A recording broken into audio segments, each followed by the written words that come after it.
course, we have Doge, and then people are thinking, well, if the leading dog token is worth $50 billion, then surely the second largest dog token deserves, at least 7 or 8 billion, right? Like, I feel like that's kind of what the mindset of these Shiba people is.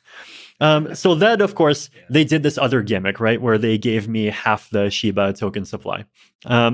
They were actually not the first project to do this. So around the end of 2020, there was this weird project called Teller. It's like Tellor. I think they're a Chainlink competitor or something like this. But I remember they just dumped $50,000 worth of their token into my wallet. And then they had their Twitter army just basically run around saying, look at Vitalik's wallet. Vitalik holds Tellers. He's one of us. He's a supporter. And as soon as I discovered this, I just publicly sold the Teller tokens on Uniswap, and this created a bit of a Twitter splat. Now, the Shiba people were more clever. The Shiba people, instead of dumping to that wallet, they dumped to my cold wallet, right?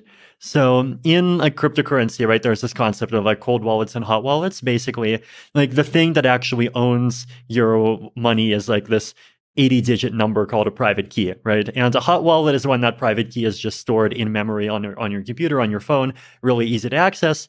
Cold wallet means it's either written down on a piece of paper, or it's on a computer that's just never accessed the internet, right? So cold is very inconvenient, but cold is also much more secure, right? Because even if that computer has some viruses on it, it's air gapped, it's not actually going to be able to upload it. So this cold wallet, and all the money's out of the cold wallet, so it's safe for me to talk about my setup now, right? But it was a laptop that was sitting in Canada, and I also had 2 pieces of paper where I wrote down 2 numbers on those 2 pieces of paper. Mm-hmm. One was with me, one was in Canada, and if you add those 2 numbers together, you get the private key.